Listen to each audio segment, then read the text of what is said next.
I walked into the committee room knowing they expected a polite discussion about rewilding. The air felt tight, rehearsed. Across from me sat Steve Barclay, flanked by advisors and towers of briefing papers, looking utterly confident. They'd invited me, Jeremy Clarkson, as if I were just another witness, but I wasn't there to nod along. I was there because farmers are being paid to stop farming, and I intended to ask the one question no one in that room wanted answered. Steve Barclay began exactly as I expected, calm, polished, armed with numbers meant to sound reassuring. He spoke about the government's rewilding programme as if it were an unquestionable good. Farmers, he said, could receive up to £700 per hectare a year to take land out of production and return it to nature woodlands, wetlands, wildflower meadows. He proudly cited early uptake, over 50,000 hectares already committed across England.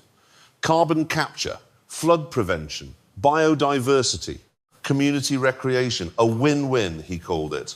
I sat there listening, hands still, face neutral, because beneath the glossy language, the reality was brutally simple. We were talking about paying farmers to stop producing food, not improve, not adapt, stop.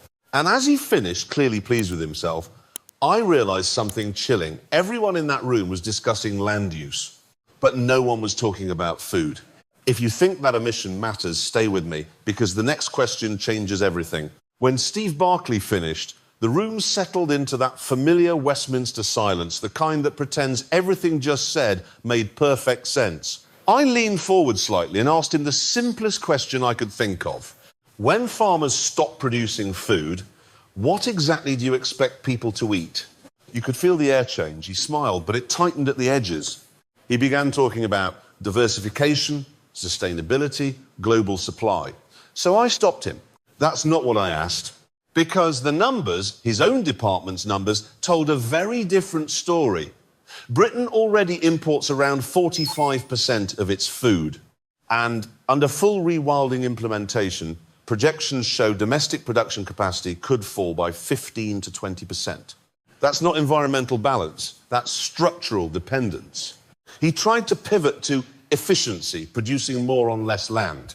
I repeated it back to him so everyone could hear how absurd it sounded. We take land out of farming and somehow expect farmers to produce more. The murmurs started then.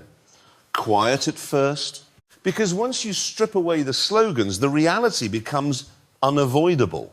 We weren't discussing nature restoration.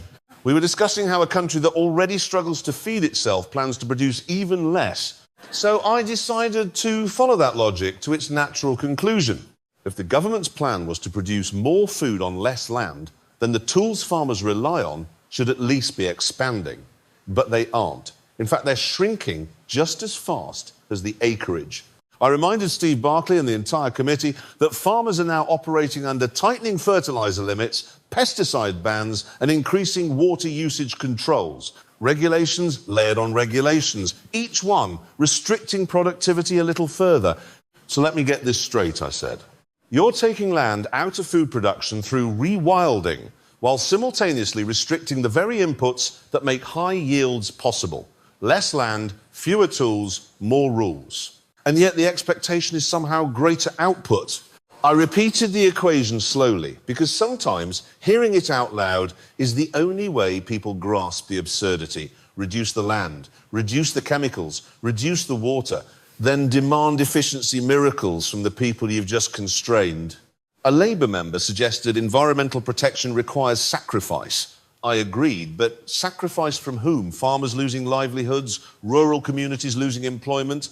Or policymakers in London who'll still walk into fully stocked supermarkets regardless? That was the moment the room stopped nodding and started shifting in their seats. That's when I turned to the money, because policy language can hide many things, but numbers rarely do. Steve Barclay kept repeating the figure as if it were generous. £700 per hectare for farmers who enter rewilding. It sounds attractive until you compare it to what productive farmland actually generates. Good agricultural land produces somewhere between £2,000 and £3,000 per hectare in real economic value. So let's call this what it is. It isn't support. It's a pay cut dressed up as environmental virtue. I told him plainly, You're not rewarding farmers, you're compensating them to surrender, paying them to step back, to produce less, to disappear quietly from the food system. Then I brought in the figures from the National Farmers Union. Under full rewilding implementation, they estimate around 40,000 agricultural jobs could vanish. 40,000. That's not abstract modelling, that's families, wages, rural stability. I asked him what the transition plan was for those people. He reached for the usual phrases: adjustment periods, economic transition, words designed to soften impact. But when you strip them down, they mean one thing: unemployment. And the loss doesn't stop at farm gates. When farms lose income, villages lose customers, shops close, schools shrink, young people leave because there's nothing left to stay for. You're not just changing land use, I told him. You're dismantling rural Britain hectare by hectare, job by job, and calling it progress. And this is where I widen the argument, because if Britain produces less food, the gap doesn't vanish. We simply import more. So I asked Steve Barclay a straightforward question. Where does he think that food will come from? If we cut British beef production, we import beef from Brazil. If we grow less grain, it comes from Ukraine or Argentina. That's how global trade works. So I asked him, do those countries produce food more cleanly than we do? Do they use fewer pesticides, less fertilizer, higher animal welfare standards? Of course they don't. In many cases, they use more chemicals, weaker regulations, and most importantly, more deforestation. Forests cleared to create farmland that ends up supplying markets like ours. So when Britain removes productive land in the name of rewilding, we're not reducing environmental damage. We're moving it somewhere else. I said it plainly, you're not solving the problem, you're exporting it. He tried to respond by saying the policy focuses on domestic environmental impact. And that word domestic said everything.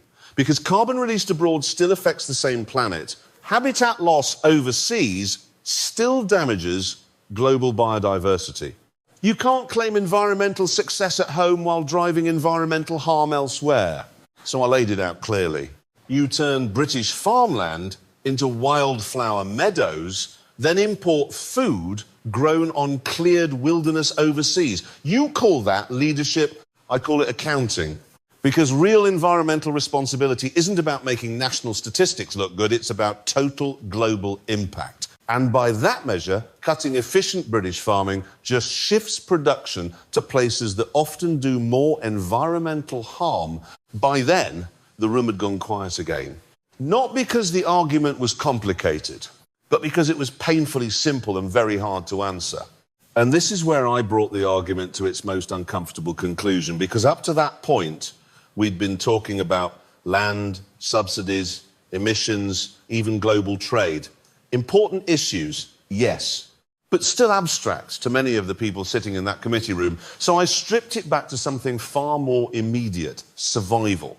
Right now, Britain produces roughly 60% of the food it consumes. Not perfect, but stable enough to function. Under the trajectory implied by large-scale rewilding, that figure could fall to around 40%, which means we would become about 60% dependent on imported food. So I asked Steve Barclay, slowly, deliberately, what happens when the world stops being predictable? What happens during a global food shortage? A pandemic? A major war? What happens when exporting countries decide their own populations come first and shipments stop leaving their ports? Because history shows us they do. Supply chains break, borders tighten, priorities shift inward. And when that happens, countries that can feed themselves endure, while those that can't are left exposed. He tried to return to the language of sustainable systems, but slogans don't fill supermarket shelves. I pressed again. This isn't planning, I told him. This is hoping. Hoping global markets never falter. Hoping geopolitics never interferes. Hoping Britain can always buy what it chooses not to grow. That isn't resilience. It's dependency dressed up as environmental policy. I reminded the room that food security is treated as strategic infrastructure by most developed nations. France protects its farmers, Germany supports domestic production. Even supranational blocs recognise agriculture as a sovereignty issue. But Britain? We're paying farmers to exit the industry and congratulating ourselves for doing it. Then I made it personal. because sometimes policy hypocrisy is easiest to expose at human scale. I asked Barclay about his own garden. Did he maintain it? Of course he did, with help even. Managed green space, controlled, productive, cared for. And yet his policy asks farmers to let vast areas of working land fall into unmanaged wilderness. So I said what everyone in the room was thinking, but no one had phrased so bluntly. You want cultivated green space for yourself and abandonment for everyone else. That isn't environmentalism. That's elitism. By then, the committee had dissolved into argument. MPs interrupting, observers reacting, the chair struggling to keep order. But the central question hung over the chaos, unanswered and unavoidable. If Britain keeps paying its farmers to stop farming, who exactly is going to feed the country when it matters most? By the time the session finally began to collapse in on itself, the tone in the room had completely changed. What started as a polite policy discussion had turned into open confrontation. MPs were speaking over each other, aides whispering urgently, cameras flashing as if they knew something significant had just happened. And through all of it, Steve Barclay remained standing, visibly rattled now, the earlier confidence replaced with careful phrasing and tightened expressions. I stayed seated, calm, because the point had already landed. This was never just about land use. It was about priorities. I stood up then, not to escalate the chaos, but to make one final point, clear enough that it couldn't be buried later in committee transcripts or diluted in press briefings. Farming isn't simply an economic sector you can shrink on paper. It's a living framework that holds rural Britain together. Remove it, and the consequences ripple outward. Villages hollow out. Schools lose pupils. Local shops lose customers. Generations of knowledge, practical, hard-earned, irreplaceable, begin to vanish. And once that fabric unravels, you don't rebuild it easily. I told the room they were approaching this entirely backwards. If the goal is environmental improvement, then invest in farmers to farm better, not to stop. Support soil regeneration, smarter water use, modern technology, habitat integration, alongside production. Work with the people who already manage the land instead of incentivizing their exit from it. Because when you pay producers to leave, you don't just reduce output, you weaken resilience, identity, and long-term national capability. By then, the chair was calling for order again, but it hardly mattered. The session was effectively over. MPs filed out, still arguing. Journalists rushed corridors, hunting reactions. And outside that room, the narrative had already taken shape. One image led every broadcast, me sitting composed, while the minister looked anything but. But the real takeaway wasn't theatre. It was the unanswered question still hanging in the air, the one no policy document had properly addressed. If a nation steadily sidelines its own farmers, what exactly is its long-term plan for feeding itself? So if this matters to you, not just the environment, but food, community, and national resilience, stay engaged, ask questions, challenge slogans. And if you want these realities explained without the political varnish, make sure you're following along, because this conversation is only just beginning.